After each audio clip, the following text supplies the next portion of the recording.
Hello नमस्कार, मैं हूं तनसुख पालीवाल और लिंकिंग लॉ के इस ऑनलाइन लीगल प्लेटफॉर्म पर मध्य प्रदेश सिविल जज की वैकेंसी का आपको एक अपडेट देना चाहता हूं।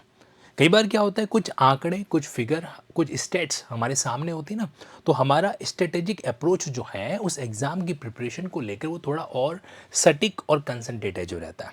देखिए, पता है मध्य प्रदेश सिविल जज, मध्य प्रदेश एक तो वो पहला स्टेट था जिसने वो ये फालतू पंचायत स्टार्ट करी। फालतू पंचायत मतलब 70% मार्क होंगे या 3 साल की प्रैक्टिस होंगे तो ही आप एलिजिबल हो पाओगे, इसकी घोषणा करने वाला, इसका बिगुल बजाने वाला सबसे पहला जो स्टेट था वो मध्य प्रदेश था। और उसके इसने परिणाम भी है जो भुगते हैं। अब देखो क्या हुआ था 2021 के अंदर, 2021 में जो वैकेंसी आई थी 123 पोस्ट की, ये वैकेंसी सक्सेसफुली कंप्लीट है जो हो गई थी। तब तक कोई एक्सपीरियंस की रिक्वायरमेंट थी नहीं, ठीक। 2022 में इन्होंने वैकेंसी लॉन्च की। पहले वैकेंसी के अंदर 195 पोस्ट थी, फिर इन्होंने कोरिजेंडम जारी किया और लेटर स्टेज पे 191 जो है वो पोस्ट डिसाइड की गई, इंक्लूडिंग द बैकलॉग, ठीक है। अब ये जो 2022 वाली वैकेंसी थी ना, इसको लेकर काफ़ी विवाद है जो चला था, बराबर। और आप इसका अंदाजा इस बात से लगा दीजिए कि 2022 की वैकेंसी जो है वो अब 2025-26 में जाके कंप्लीट हुई थी। ये सुप्रीम कोर्ट ने जब स्टे लगाने का काम स्टार्ट किया ना, उससे पहले इसको कंक्लूड है जो किया गया, ठीक। अब जो है 2022 की ये जो 191 अप्रोक्स वैकेंसी जो है, कुछ लोग 192 कह रहे हैं, जो मैंने ऑफिशियल कॉरिजेंडम देखा है वो 191 का है। इसके अकॉर्डिंग तकरीबन इन्होंने क्या किया है, मेरे ख्याल से कुछ 47 कैंडिडेट्स को सेलेक्ट किया था। कितना? 47 कैंडिडेट्स को सेलेक्ट किया था। और 2022 में से जो बाकी के हैं वो अभी भी क्या है, पेंडिंग पड़े हैं। तो तकरीबन 144 पोस्ट जो हैं वो अभी भी 2022 के पॉइंट ऑफ व्यू से खाली पड़ी है, ठीक। उसके बाद में 2023 की वैकेंसी ब्लैंक पड़ी है, 2024 की वैकेंसी ब्लैंक पड़ी है, 2025 की वैकेंसी ब्लैंक पड़ी है और 2026 के अंदर भी अभी तक कुछ खास बात आई नहीं है, ठीक। यानी कि अगर आप देखोगे ना तो ओवरऑल इतनी सारी पोस्ट है जजेस की खाली है।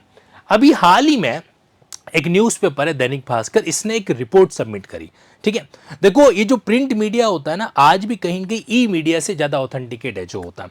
तो इसने अपने एंड पे सर्वे करके कुछ आंकड़े हैं जो पब्लिश किए और उन आंकड़ों के अकॉर्डिंग अप्रोक्सीमेटली 400 पोस्ट, कितना कह रहा हूं मैं यहाँ पे, 400 पोस्ट जो है वो आज की तारीख में क्या पड़ी है, वैकेंट है जो पड़ी है। तो अब अगर 400 में से मान लेते हैं ये लोग दया दृष्टि दिखाएं, 100 माफ भी कर दे, तो भी कम से कम 300 प्लस तो ये पोस्टें निकालेंगे कि नहीं निकालेंगे? यस और नो? यस।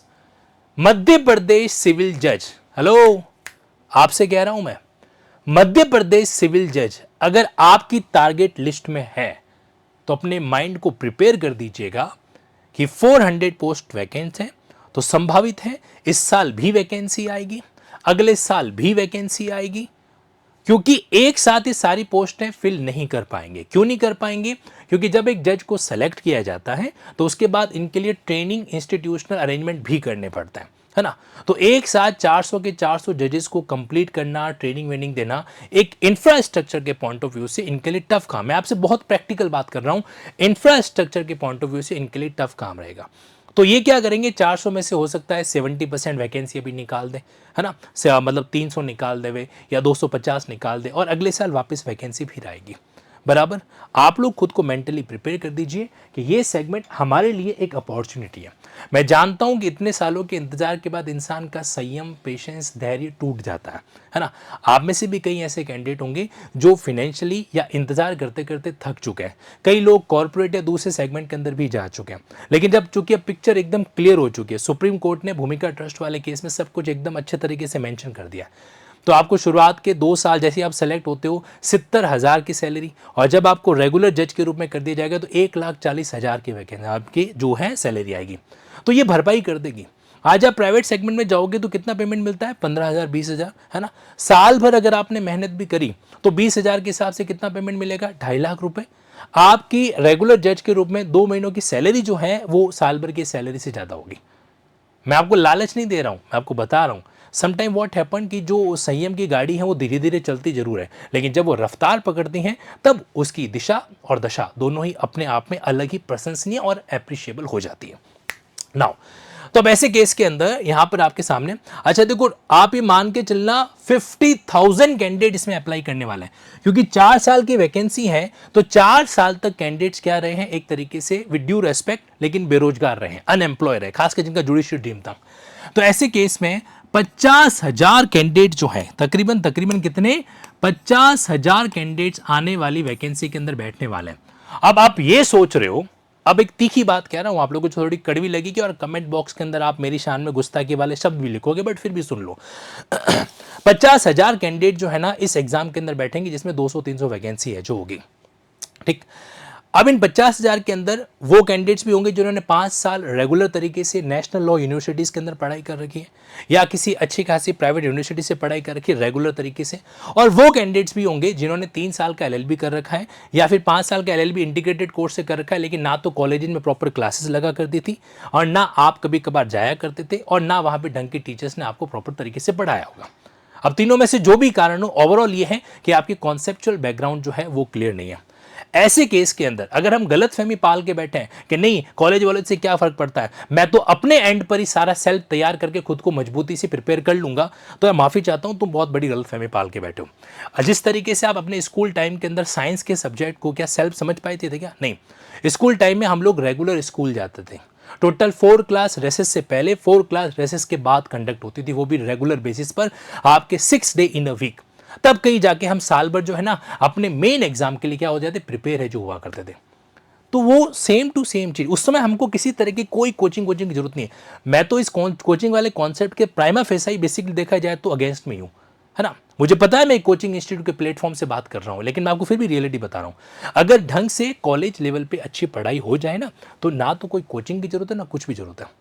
लेकिन अनफॉर्चुनेटली आज के समय में ऐसा हो नहीं रहा है, नहीं हो रहा है। आपके अंतरात्मा से आप ये सवाल पूछ के देखना, क्या वाकई में आपने कॉलेज लेवल पे कंपटीशन के लेवल को तैयार किया है क्या?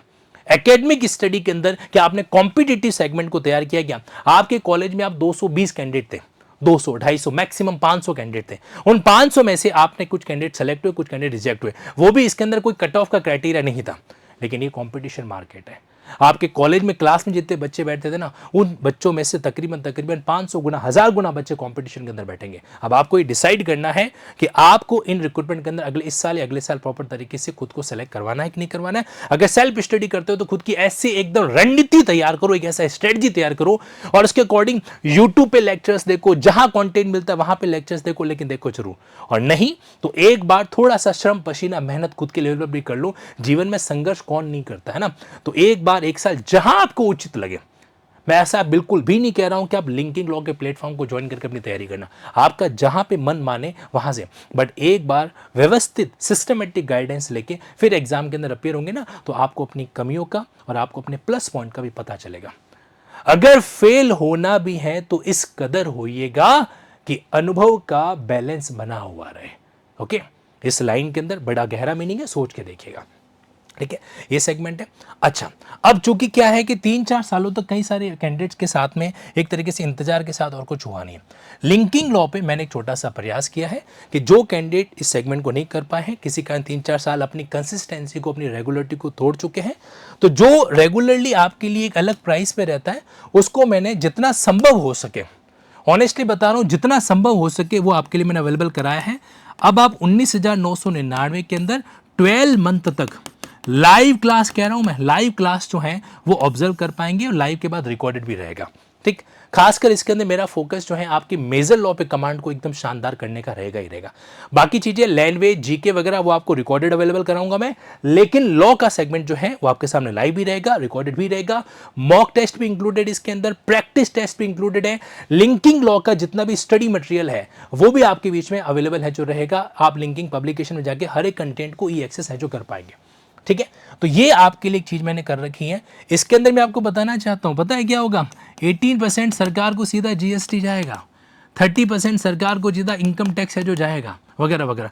इंस्पाइट ऑफ दैट मेरा मन ये कहता है कि अगर शिद्दत से मेहनत करेंगे तो ऊपर वाला कहीं कहीं हमारा भी ध्यान रख लेगा और आपका भी ध्यान रख लेगा। बस एक बात आपसे कहना चाहता हूं, लिंकिंग ऐप पर पिछले 12-14 सालों से जो अपना डेडिकेशन मैंने यहाँ पे रखा है ना, तो एक चीज़ मेरी बहुत क्लियर है, क्वालिटी के साथ ज़िंदगी में कॉम्प्रोमाइज़ नहीं करूँगा।